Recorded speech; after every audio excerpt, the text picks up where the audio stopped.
tātou. Tēnā rā tātou katoa, Māori ora e te whānau.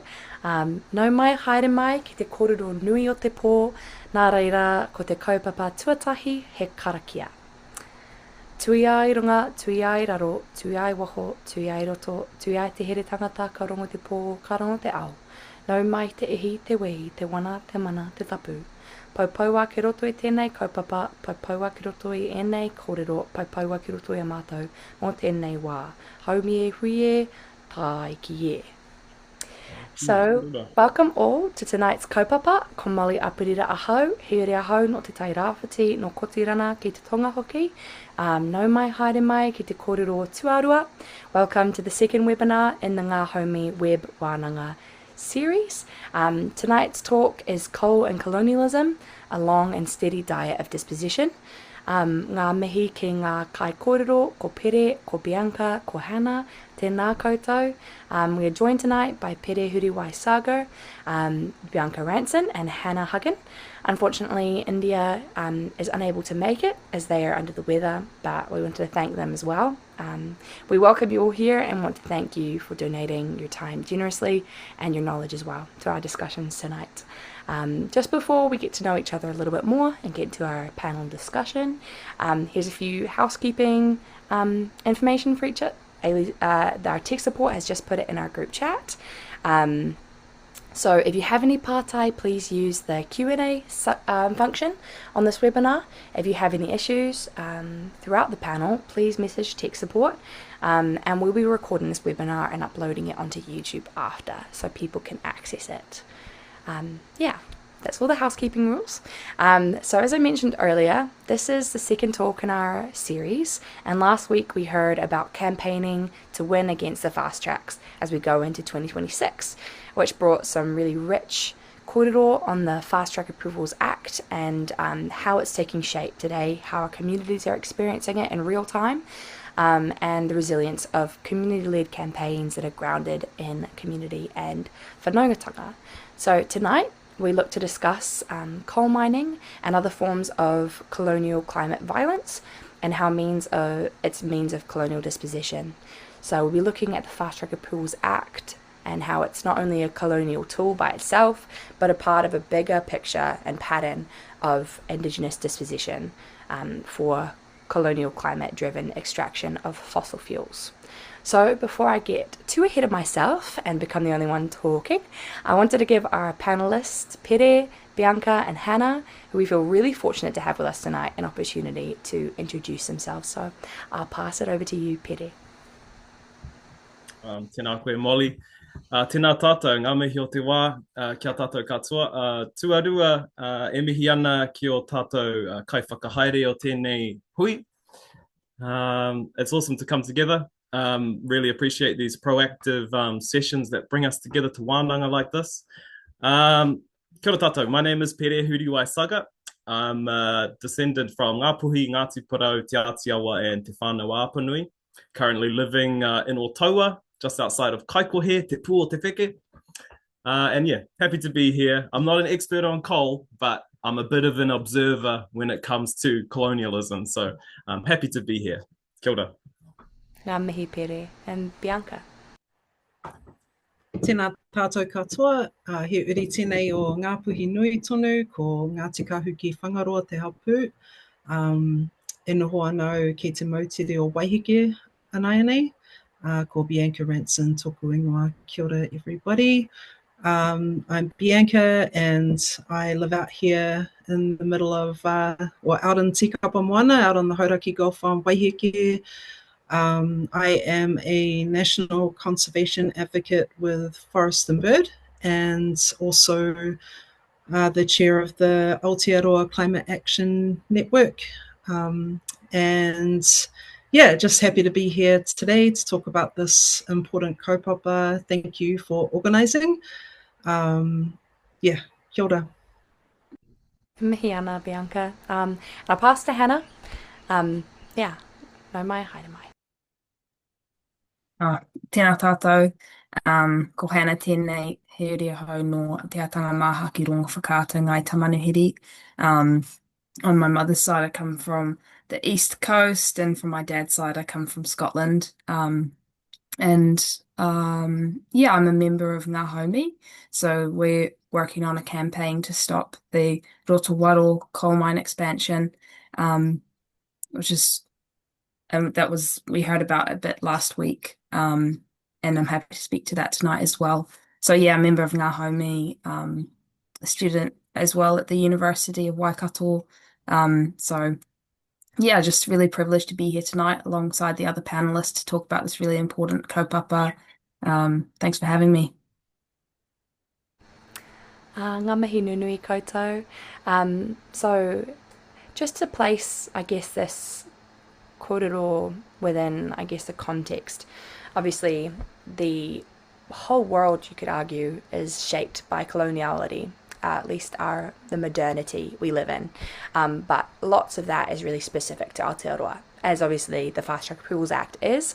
It does take many shapes in other indigenous nations, but I think it would be really good to begin by discussing maybe a sense of how the climate crisis and colonialism are connected, because I think that is an essential discussion when talking about the climate crisis, climate change, and how contemporary legislation like the Fast Track Approvals Act is perpetuating historical dispositions today. So, Pere, I wanted to throw it to you to start us off by maybe giving an explanation in your own words of how you see colonialism and the climate crisis intersecting and potentially intensifying one another. Oh boy. Yeah, well, geez, it's a big one.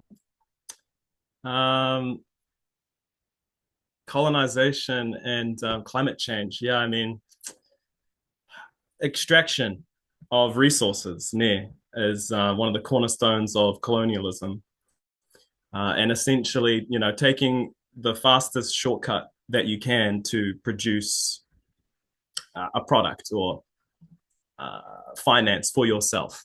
And coal is one of those things that nature has so beautifully wrapped away. It's put it away where it needs to be, and then through extraction, we use it to push our real harmful industries.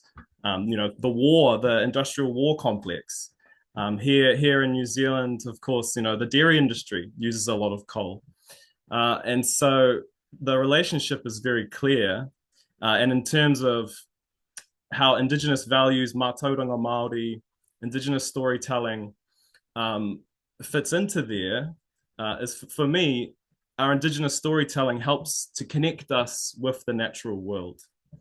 And that for me is the thing that potentially can save us. It can help our mindset in terms of understanding our place in the natural world, understanding that we are part of the natural world. And colonization seeks to disconnect us as much as possible from the natural world. And when we're disconnected, we're not able to see the harm that these extractive industries, things like coal, cause to the taiao and thus to ourselves. So, they're two things that work very dangerously together. And they're also two quite, I wouldn't say abstract, but for a lot of people, they're two topics that are quite hard. I'm not saying that people can't grasp it, but colonization, it's a topic that's not easy to talk about for some people. Likewise with climate change, it's all about emissions and maths and reduction here and a whole lot of math. And it's all playing out, in the atmosphere. It's hard for us to see. And so they are two things that work side by side, of course, very deadly together, and they drive one another. But one thing that I'm struggling with, and something that I've been exploring for a while, is the fact that when we talk about these things together, it can be difficult for people to really connect with either one of them. And sometimes it almost convolutes both of them. But it's something we really do need to understand, and the only way we're going to understand it is to talk about it more. So let's continue the wānanga, but it's one thing that I have been observing. I suppose, you know, you would put it in that woke camp, you know what I mean? In terms of colonization, connecting with other things, climate change is already abstract for people. So then when we throw the layer of colonization over the top, it can be hard to understand. But of course, one can't really exist without the other. Because, you know, if we didn't have the colonial mindset of just extracting for, then, you know, it would be a completely different world. Yeah, so that's where I'm at. Yeah. Well, kia ora, Pere. I really feel like you immediately, and I think I really appreciate that, kind of tackled one of the hardest parts about articulating it. Is that abstraction. I think abstraction of really like personal, really poignant and felt realities of the climate crisis, you know, and colonialism. So these are things that obviously our communities have been feeling since the coming of colonization to Aotearoa, that it has from its inception felt like climate change, climate crisis, a crisis of ecosystems and change in our relationship to it. So I feel like you really started to push at that quite well. So thank you for that. And Bianca, I wanted to pass it to you just to ask about some of the ways that maybe you've seen this playing out quite actively in communities, you know, whether that's, you know, kōrero tuku iho, or if it's something that you've experienced yourself, like witnessing what it means when colonial capitalism almost comes to a head with our local ecosystems and climate, considering your expertise. Kia ora, Molly. And yeah, thanks for that kōrero to Pere. I think it's, yeah, I mean, it's really the interconnectedness of capitalism, settler colonial violence, colonialism, and imperialism. And so, you know, if we look at the settler colonial project here in Aotearoa, was really about the, you know, incredibly violent displacement and disconnection of us from our homelands, the confiscation of our whenua, trying to beat our language out of us. You know, we're all kind of familiar with the impacts of settler colonialism here in Aotearoa, but then, you know, when we really look at the purpose of it and look at what capitalism has to offer us, which has pretty much in terms of capitalism and colonialism combined, the result of that is the climate crisis that we're in now. And if we look at particularly Western imperialism globally, we can see, you know, not only the immense toll that the global South in particular and indigenous communities have faced across the world in terms of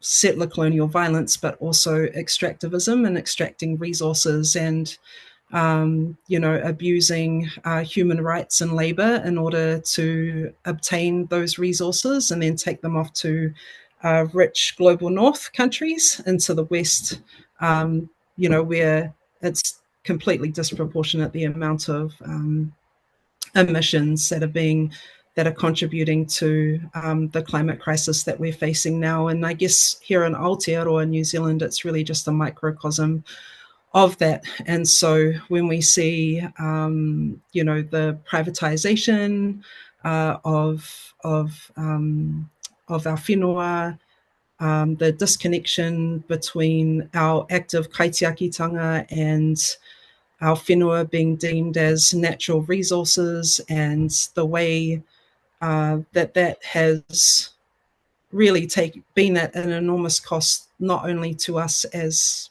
Māori, but to everyone in this country, so that the benefits of what is actually coming out of the ground, if we're talking about coal or oil or gas, and even these projects that the government is talking about now with the fast track approvals bill, it's like, you know, they're trying to make some kind of logical sense out of the benefit of that to our country, but the reality is that very small amount, if any amount, will actually be gained for us here. So it's just the incompatibility of our worldview in te ao Māori, our whakapapa, to Ranginui, to Papatūānuku, to all of the Māori, which is essentially biodiversity. So the life force and the fabric that makes up our incredible, beautiful living ecosystems.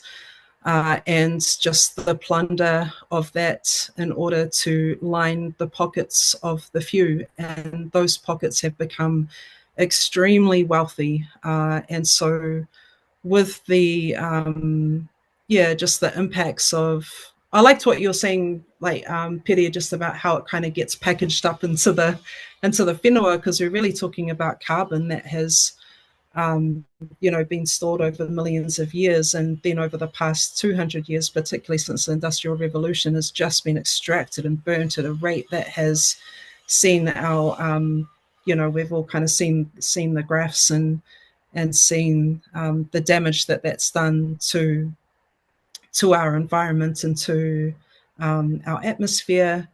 And so at the end of the day, capitalism is not compatible for us as Māori. Māori capitalism is not the answer to capitalism. We know what the answer is, and that's the fact that our people have lived in balance with te taiao for thousands of years and respected that whakapapa connection to our moana, to our ngahere, to our whenua, in a way that makes sure that our tuakana, all other living things, are respected, and that our activities are in balance, and that we believe in, our mana motuhake, which is about everyone having everything that they need to live a healthy, flourishing life, which in reality we can have here in Aotearoa, of course, as tangata whenua, but also for our tangata tiriti, and the system change that is needed within the kāwanatanga sphere, which is to move towards eco-socialism and an entrenching of te tiriti, and constitutional transformation, so that we can have te tiriti justice, which ultimately is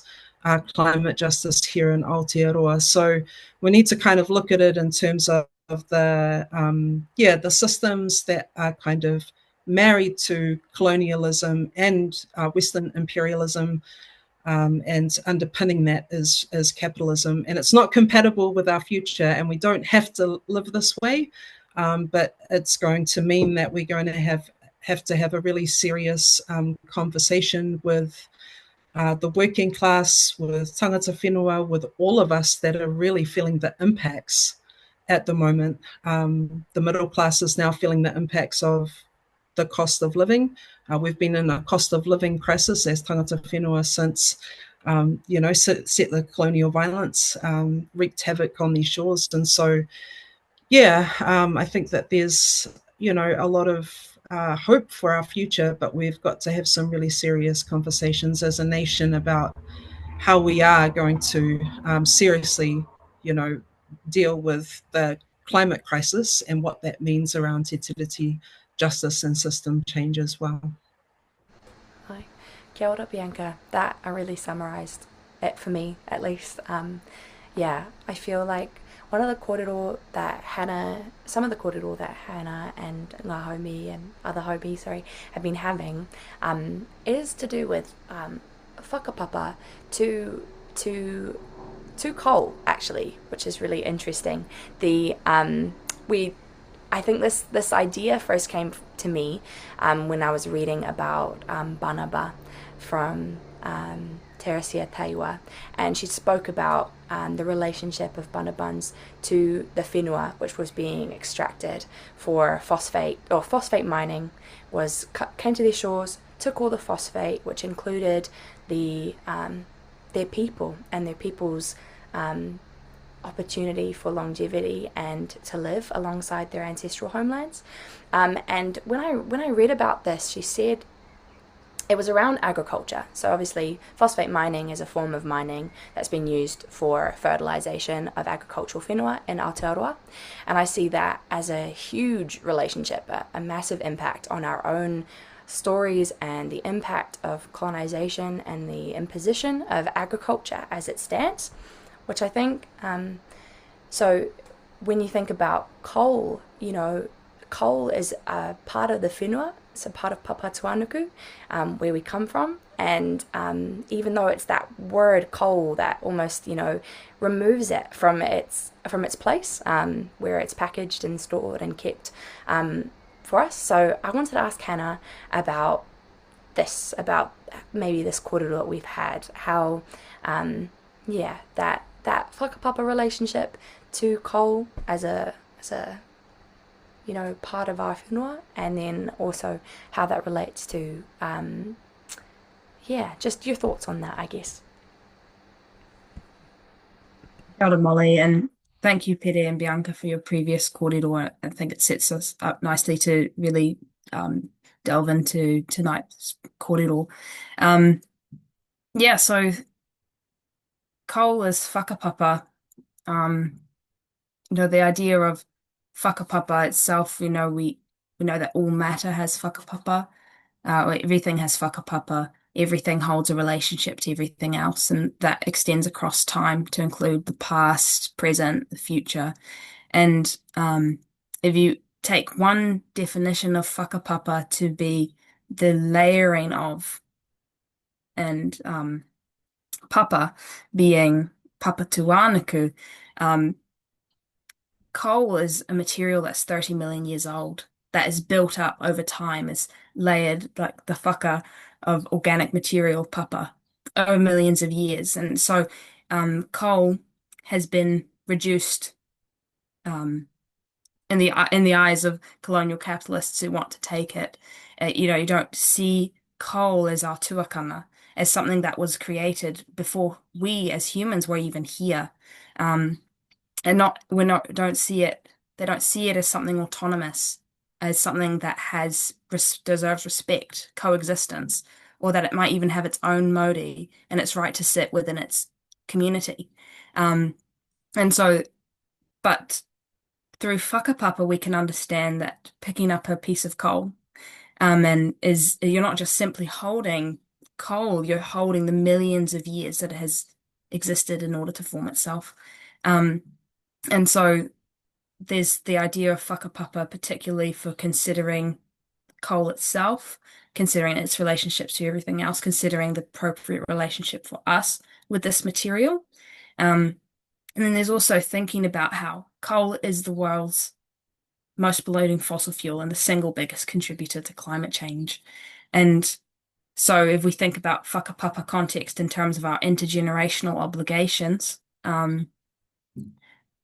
the enabling the further degradation of ecosystems that we're seeing with the Fast Track Approvals Act leaves not us with the greatest consequences, but future generations. So that's a violation of whakapapa as well, or the principle of whakapapa, to look after and protect the sacred things that have been passed down to us from generation to generation. Would either of you like to continue to talk to that point? Anything that came up? I was just going to say, at first it was almost sounding like a bit of a Shane Jones marketing pitch. We have whakapapa to coal, you know. But yeah, as you said, everything has whakapapa, hey, and it's about as you nailed it, Hannah. You know, it's about respecting that whakapapa. All I can add on is, you know, colonization seeks to commodify everything. And if it's sitting in the ground doing nothing, it's a waste. You're just letting it sit there. You know, you stupid people. You know, why don't you use it for something? It's like the dairy industry were criticized for the amount of water that they were using, and their response was, "Oh, it's just flowing through the rivers, and it's just going to flow out to sea. All of that water is just going to be wasted going out to sea." Not realizing, you know, that the process of that water flowing through our rivers and then out to sea is to kind of, you know, flush that whole system, to use probably not the nicest word for the ecosystem, but, you know, the process is to carry that ecosystem from one ecosystem to another, you know. It's not a waste just because humans aren't using it. And so, yeah, the commodification of everything there. It's also just the way that they kind of look at governance, you know. So when we're looking at things, it's like a holistic approach, you know. So we're not, or if we look at, say, even this isn't related to coal or even, well, it is the whenua in a way, but if we look at the moana, so if we're looking at like fisheries management, it'll just be one, you know, individual species, and it'll be like a take of that certain species, and it'll be a take until that species is either in functional extinction or is in collapse. And so what they do, or kind of even when we look at colonialism and capitalism, is about separation. It's about the separation of us from the whenua. It's about the separation of us from our communities.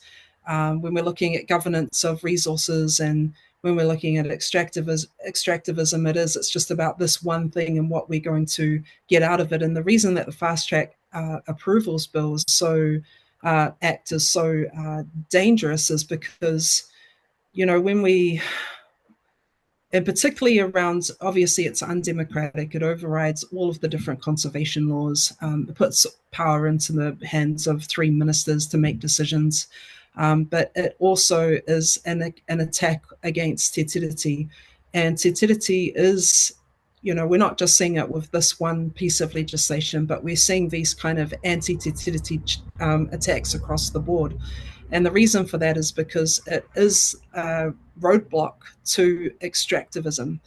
It is a roadblock to this neoliberalism, or the neoliberal agenda that they have, and essentially are just, you know, the floodgates are pretty much wide open at this point with everything that they've rolled back just over even just the last 2 years. So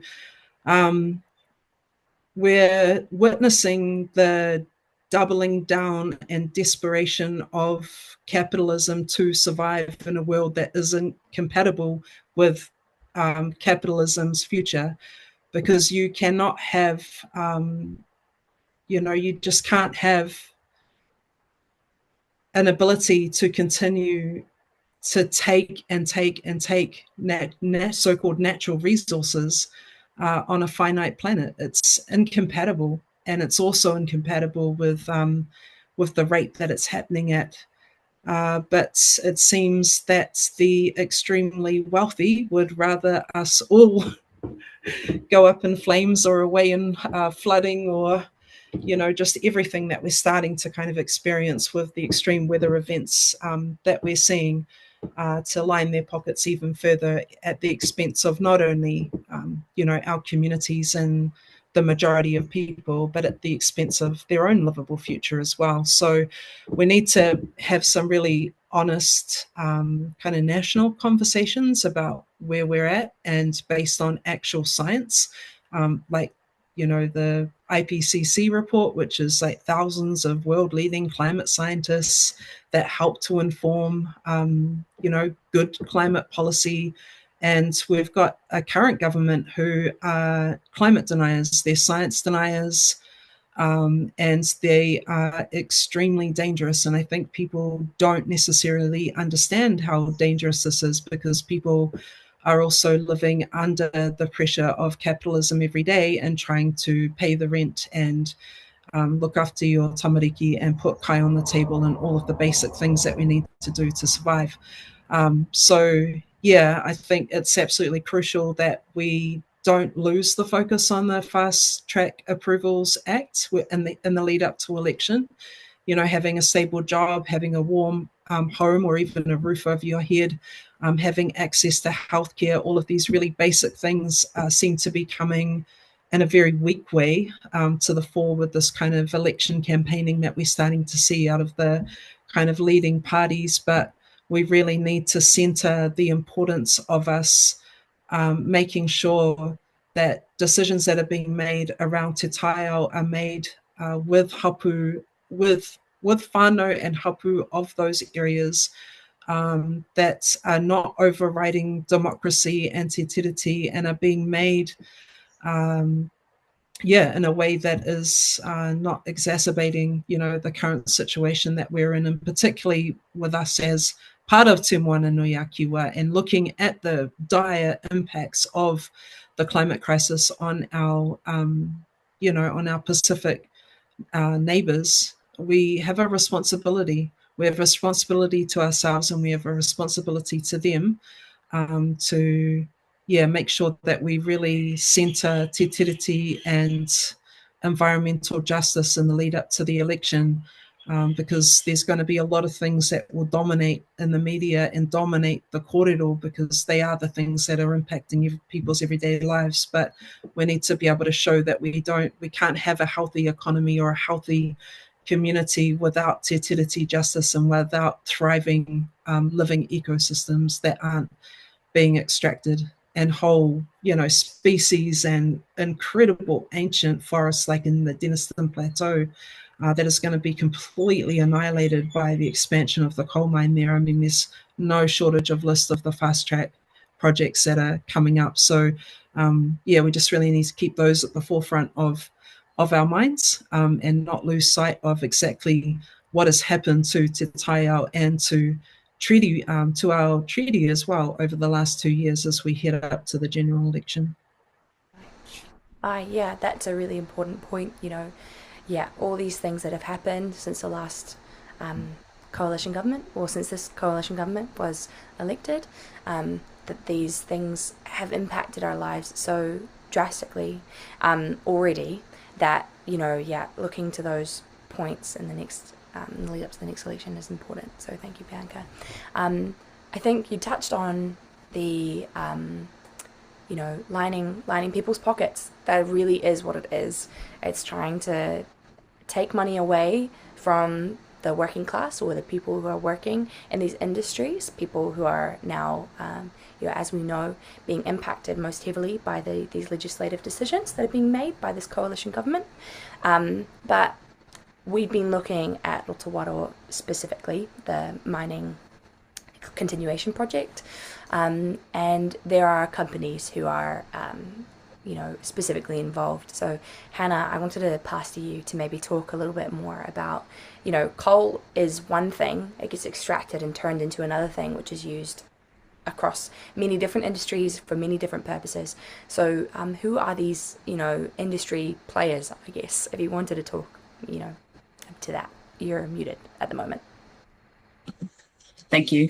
I just want to tie the previous two questions together somehow before I go into that. I just, when we're talking about climate change in a way that connects ongoing colonialism to the deep inequalities that we're seeing around us today and the environmental damage along with it, the beginning of the fossil fuel economy in New Zealand began when the Crown assumed the right to grant exploration and production licenses for coal, oil, and gas. And so in doing so, misused its power and was in breach of te tiriti and abused our precious environments. And so in this way, the indigenous land that's required for these fast track projects, so the contribution of those lands is assumed, taken for granted, and the relationship that mana whenua hold to it is denied, as well as their right to sovereignty and mana motuhake. So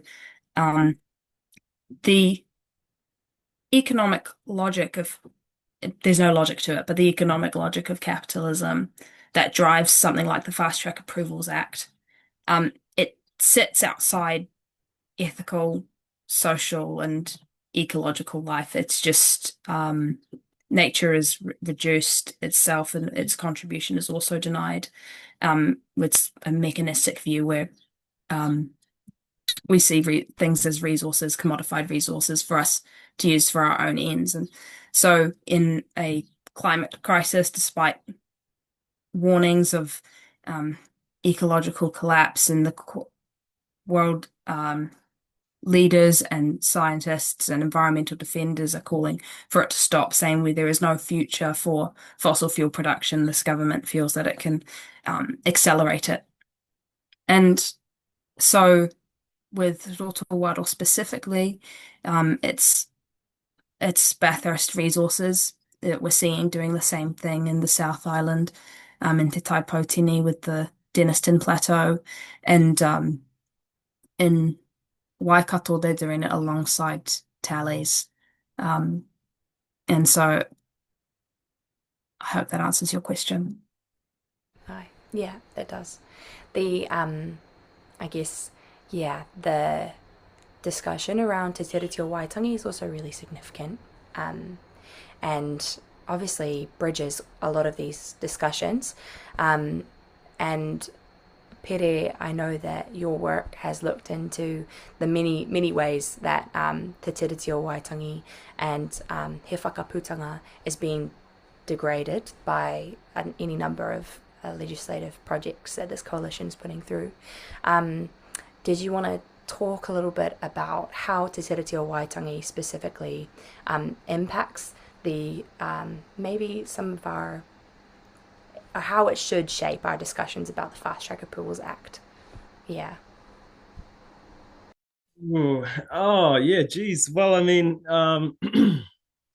it's true that hapu hold paramount authority, or at least they should under Te Tiriti o Waitangi.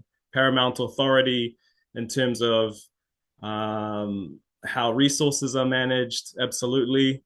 And I don't mean to say that we're the only ones that should be considered, but the lack of our considerations being at the table is such an incredibly huge breach. It boggles my mind just thinking about it.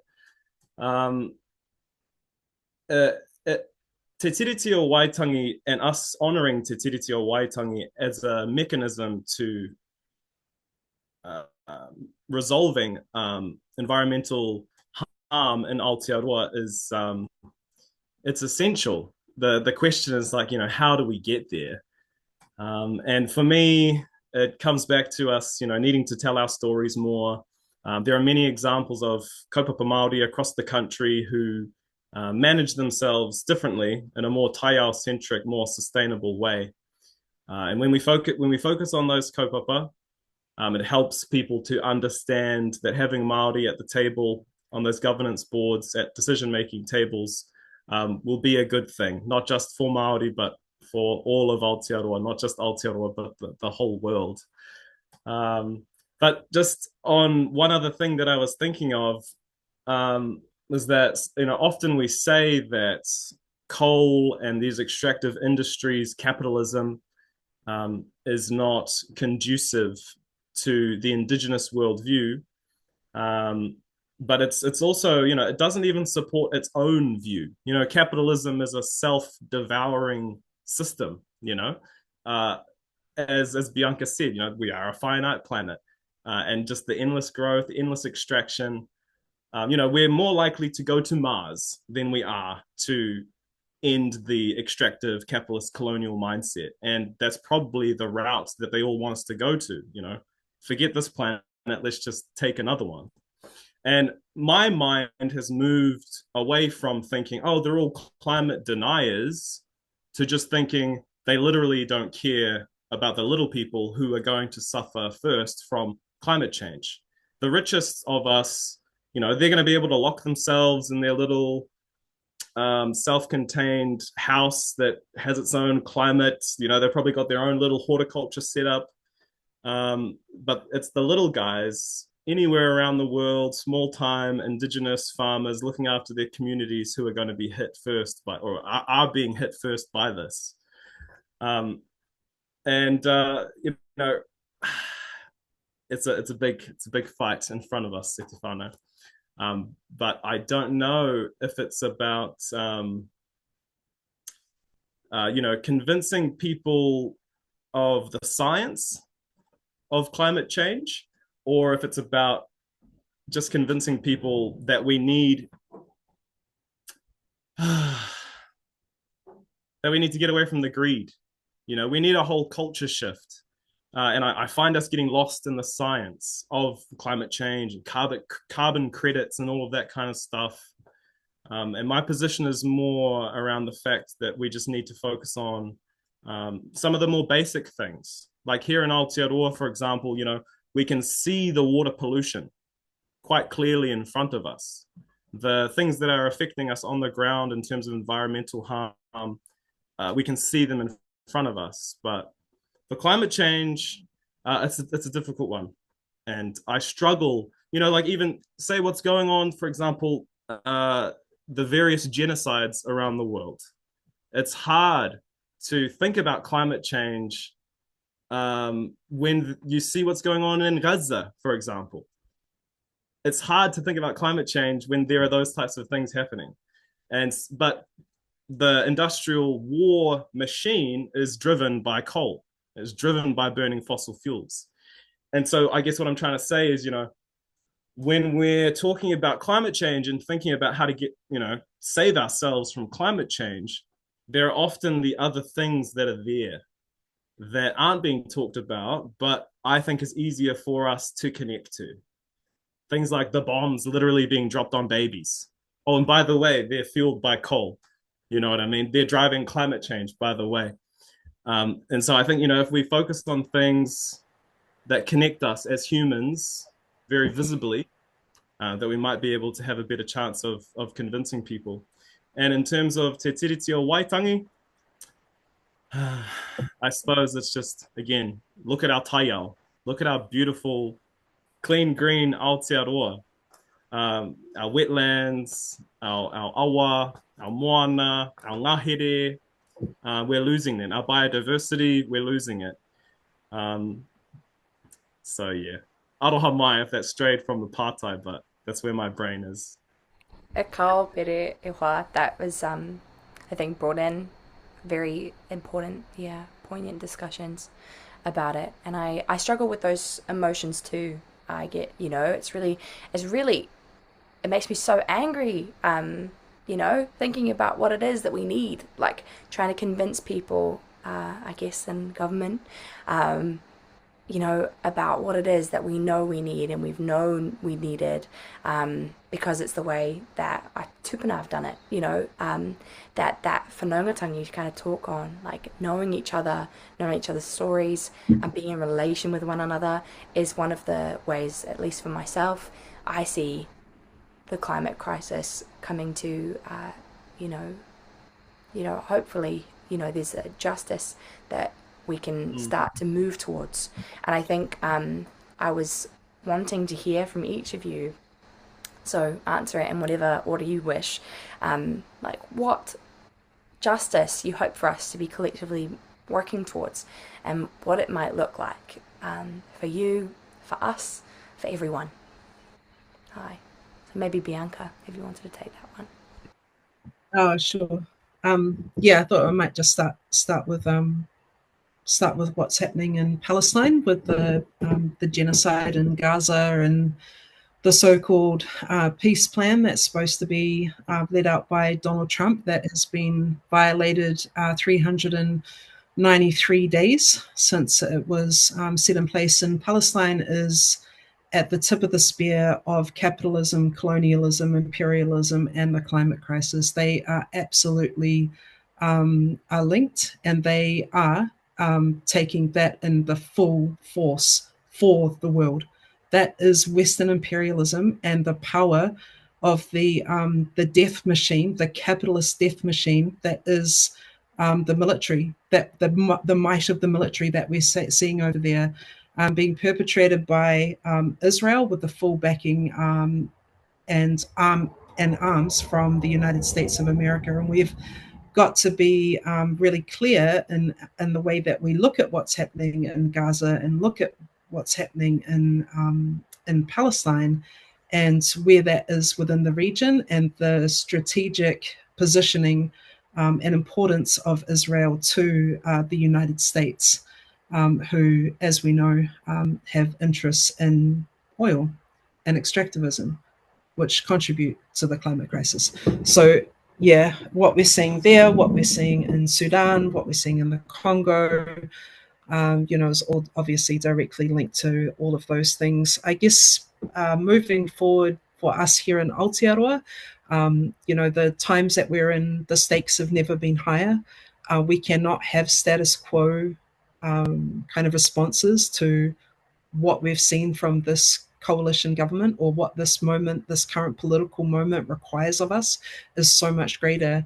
And it is really about us organizing, and the global movement for Palestine, the amount of organizing that has happened all across the world should inspire every single one of us in our pursuit to organize and change the systems, and particularly the West and the global North, and Aotearoa as one of those, or New Zealand as one of those global North countries, because I think it's very clear that the majority of us here in Aotearoa, we are all facing the same challenges, and we are a far greater percentage than those 311 families who hold an incredible and, quite frankly, disgusting amount of wealth, while our own people are struggling to put food on the table, to even have a home to live in. So the amount that's been rolled back over the last 2 years, whether it's the Māori Health Authority, the MACA bill, the attack that the Treaty Principles Bill was, the Regulatory Standards Bill, the Fast Track Approvals Act, the rollback on tobacco and freshwater, freshwater rules have just been gutted. Like, it's just completely across the board, whether you're a woman, whether you're takatapui, trans, from the rainbow communities, and on our workers. This country is nothing without our workers. And so what we're in at the moment is a class war, and we need to recognize that as a country, and recognize our power and our ability to chart and to determine our pathway forward together. And one thing that is for certain, if we are to look at the harm against our environment, against our waterways, if we're looking at the expansion of coal mines, or the reversal of the oil and gas exploration, the ban on the oil and gas exploration, is that it is very clear that we need to have a very honest conversation as a nation about our history, and about te tiriti, and about our pathway forward, so that we do not end up here again. Otherwise, we will end up with, even in opposition, a mediocre government who is still on the pathway of what we're on now, just maybe diluted a bit, rather than actually addressing the systems of oppression that keep on allowing this to happen. And that is our inability until this current moment to have a discussion about Mātiki Mai, about constitutional transformation, about entrenching te tiriti. And until we do that, we're going to see this back and forth and the ability to roll back 25 years worth of, it's a hard fight for some of the wins that we have had as Māori, and they have not been a realization of te tiriti justice, but they have been a part of the pathway forward, I guess. And so I think, there's so much hope and potential for us to be such a beautiful country together as tangata tiriti, as tangata whenua. And I truly believe that we can realize that, but we need to be honest about our history and our past. And we need to set a new pathway forward that focuses on the well-being of everybody, that everybody has access to free healthcare, that everyone has access to free dental care, to free aged care, to affordable kai, and to live in a country where, we are really harnessing all of the technology that is readily available to us to transition into, the energy that is available to us, and a real commitment to ending, our reliance on fossil fuels. So, I think it's a great kōrero, like talking about coal and colonialism, and it's just good to kind of, really look at just how all of those things are interconnected and have really led us to this, I can't say it enough, like the moment that we are in now, like here in Aotearoa and globally, and particularly with the global rise of the far right and what we're experiencing here, is that they will double down and use as much violence as possible to maintain their control and their power. And it's going to take all of us, the people, united to be able to come together to create the change that we need and that we can have. So I guess my kind of final message is organise. For us as tangata whenua, it's about stepping into your rangatiratanga. We never ceded sovereignty, so you just go out there and do your thing. I see them doing it up north and in different areas, and we do that when we protect our moana or we protect our whenua. But for everybody, you know, especially our tangata tiriti, to know that there's nothing to fear with te tiriti justice, but everything to gain. Everything to gain for the majority of this country, for people to truly live a flourishing and thriving and happy life with fair access to the things that people need to have that. So, yeah. That was my little rant, sorry. But yeah, just make sure you're organising elections coming up, but also know we need a really good system change, and we can have that, but we need to move together as a country in order to realise it. I just want to mihi to the importance of what you've just shared with us, and for me, justice is all that, and always try to remember ko rangi nui e tui honei, ko papatua anuku e takoto nei, know that this is our home, this is our place to love and care for. It's what gives us life. It's what's in our bodies. We're accountable and responsible to each other in the natural world, and I think Aotearoa knew the importance of sustaining the resources that have been gifted to us and passed on from generation to generation. Though we know that everything on earth sustains us, that everything on earth is interconnected through whakapapa.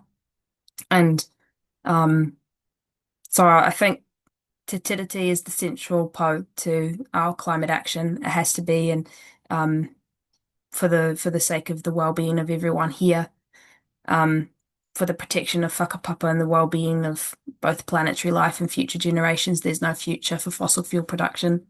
It has to stop, and ultimately continue to dream of a world of self-determination, the deep reciprocity that we continue to maintain and generate with our land, our water, culture, community, ancestors and descendants, and that continue to hope for freedom, and the privilege that is life.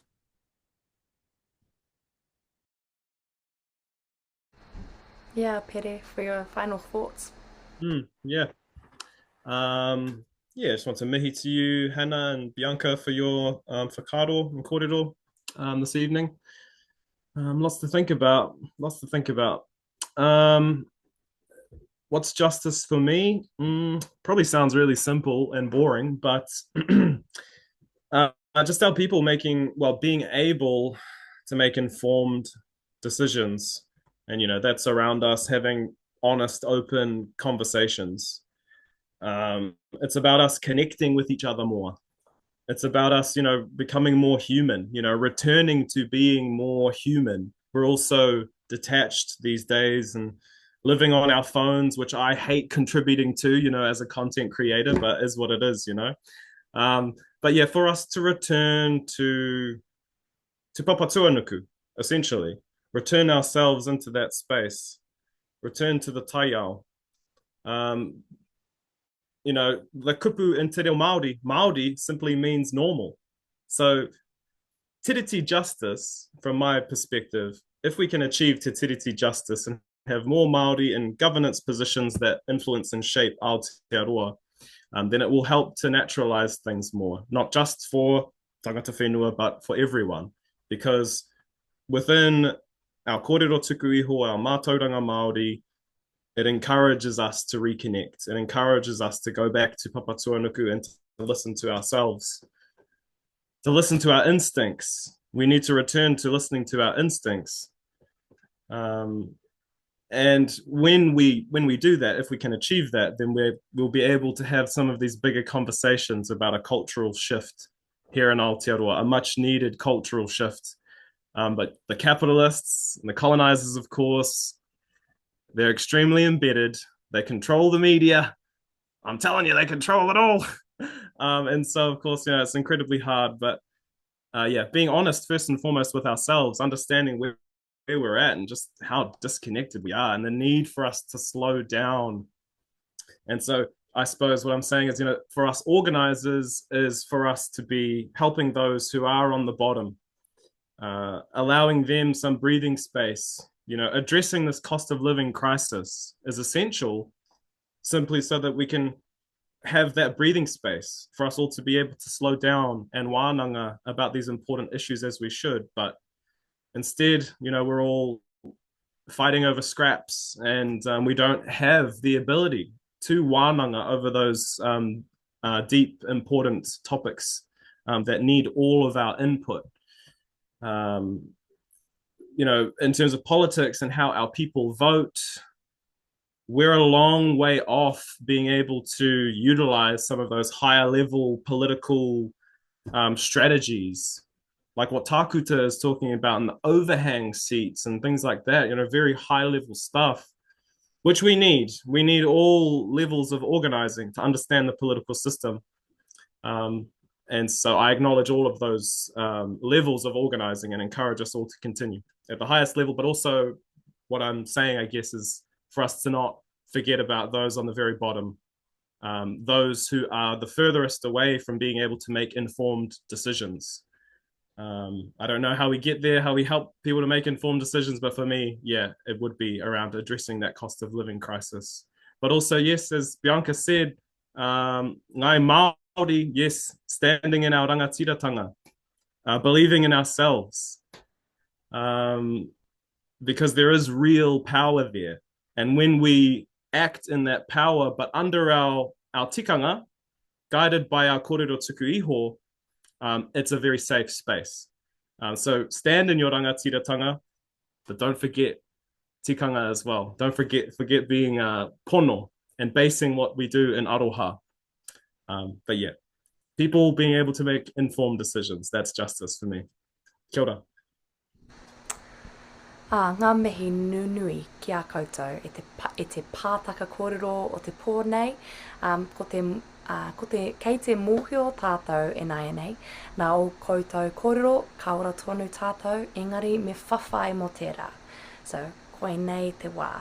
Now is our time, more than ever, as you said, Bianca. And as you've all said, we have our po, we have te tiriti, we have he whakaputanga, we have mā teke mai, and the countless enduring and endless efforts of our tipuna. And we also have our visions, as you've all discussed, our hopes for our future, our desires for justice, and their clear key messages. I said clear, as in clear key messages, about connecting and organising and community. So there's just one particular question that's come up as a highlight from the Q&A, which I wanted to just ask, and whoever wants to answer, take it up. So around organising. Actually, no, this is for everyone. What's each of your number one tips for successful and sustaining organising? We need all of us, but so many of us might not even know where to start. And also, is there any current mahi you want to highlight that people could get involved in?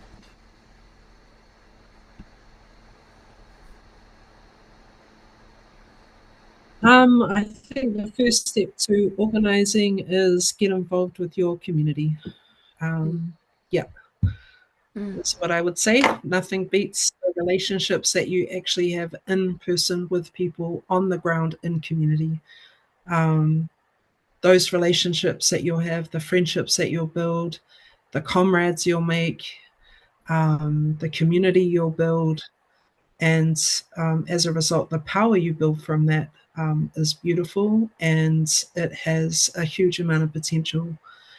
And then, learn from others, go to protests, organise events, all the things. We need everyone doing everything that they know how to do.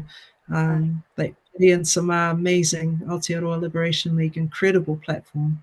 So important and valuable, the kōrero that's shared. You know, the webinar that you're doing here, you know, that you and Hannah have been doing is awesome.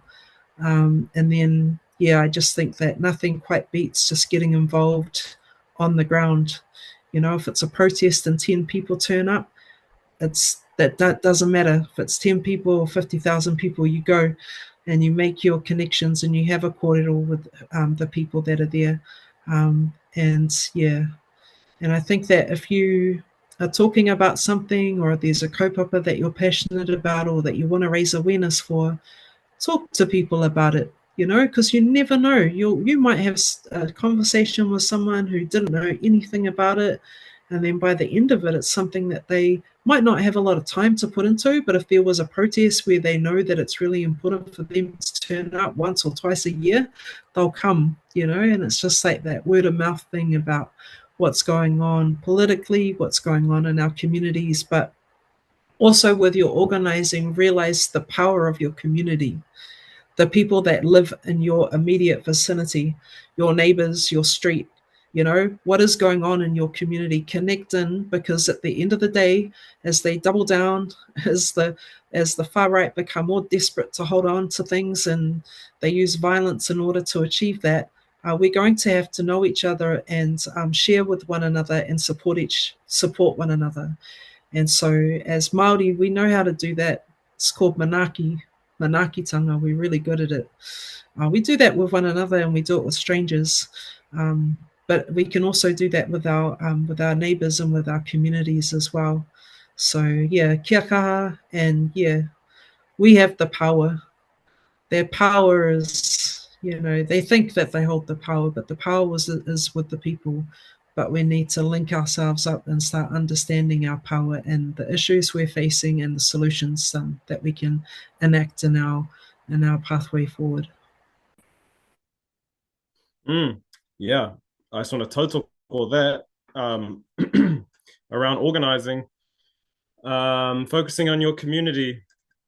Not only do we as individuals, you know, not only is it easier for us to connect with our immediate circle of influence, which is our friends and our family, but I just take us back. For myself, you know, I grew up in a little isolated town, very isolated here in Ottawa. I've moved back though, so, you know, it didn't fall out of love. I moved into Tāmaki Makaurau and started doing activism, street activism, where I was essentially just arguing with people on the street, you know? And I did that for many years, probably lost many years of my life doing that, geez. But definitely coming home and doing kaupapa for my hapu, Ngai Tū Te Auru, has been the most fulfilling of my years of activism and organizing. It's being involved here on the ground. And it's such a beautiful way for me, myself, to slow down and to really understand what is important. Really getting to know your neighbors and things like that, and the struggles that they're facing, and then how you can collectivize as a community. It's easy for us to run away, you know, from our families. And, you know, instead of having those hard, honest conversations that you leave a sign on the streets and, you know, then just having those honest conversations with your friends and your whānau, you know, still inviting that racist uncle to come to dinner and showing them manakitanga. Sometimes that is the ultimate form of activism, you know? And so, you know, slowing down, appreciating the human element of our organizing. If you are in Tāmaki, some of the bigger places, and you're just having arguments with strangers on the street, my one tip there, I suppose, would be, you know, make sure you're looking after your volunteers. Make sure what you're doing is sustainable. Make sure you go out to dinner, that you socialize and things like that with your people that you're organizing with. Don't forget those human elements of us, and keep yourself sustainable would be my tip. But yeah, totally tautoko Bianca's kōrero.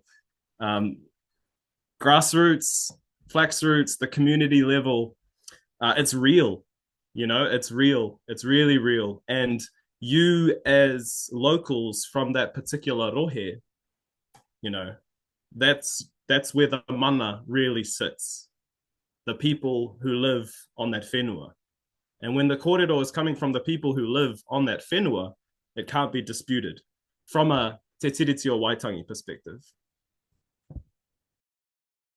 Tēnā koe, Pere. Yeah, I think all those things, everything is to be said for being kind to one another and coming together. And I think a lot can be said of dedication, being dedicated to the kaupapa and situating yourself within the legacy that's been passed to us for this fight, and doing what you need to do and your community to be dedicated. And in terms of what people can do, just want to shout out the open letter that Ngā Haumi's got, calling on the panel to reject the Roto Waro mine continuation. It's not continuation, it's a whole new pit. And so, yeah, your signature matters. And by adding your name, you're joining all of us coming together to protect whenua and future generations from extractive industries. So that's just been shared in the chat. So encourage you all to sign and share. And more information will be coming out on our Ngā Haumi Instagram. Okay, tēnā tātou katoa, tēnā koutou, ngā kai kōrero o te pōnei. I've been so, I guess, humbled by the level of kōrero. We come from all the way from community up into the global sphere, no tātou whānau paratinia. Like, they are at the, I guess, the forefront of our aroha and of our whawhai. Always. Same with Sudan, same with Congo, and all other people who are being impacted by the violence and dispossession of colonial capitalist system and machine. Like you said, self-devouring, but you know, together, by organizing and being collective, we can hopefully make it devour itself without devouring us alongside it, because it's made up and it's stupid. So that's I guess I just really appreciate that we're able to bridge those two spaces, you know, some of the really, really mamai kōrero with the hope and the, I guess, the mokopuna focused, mokopuna driven thought, that's always there. So yeah, I just wanted to close up tonight's kōrero with a massive mihi to you all, to all the people who have attended, to the people who will watch this in the future, but yeah, just especially to you guys, Bianca, Pere, Hannah. Thank you so much for being here and being so generous with your whakaaro and your kōrero, and really bringing up what matters. Yeah, so yeah, I can't say it enough. Ngā mihi, kia koutou. Yeah, and I wanted to finish this up with a karakia. So, me karakia tātou. Waere ai runga, waere ai raro, waere ai waho, waere ai roto. Waere ai ranginui e tui honei, waere ai papatua nuku e tākuto nei, karongo te pō, karongo te ao. E tau mai te ihi, te wehi, te wana, te mana, te tapu. E paupau a ke roto e tēnei huihuinga, e paupau a ke roto e tēnei pō, e paupau a ke roto e mātou mo tēnei wā. Haumi e hui e, tā e kie.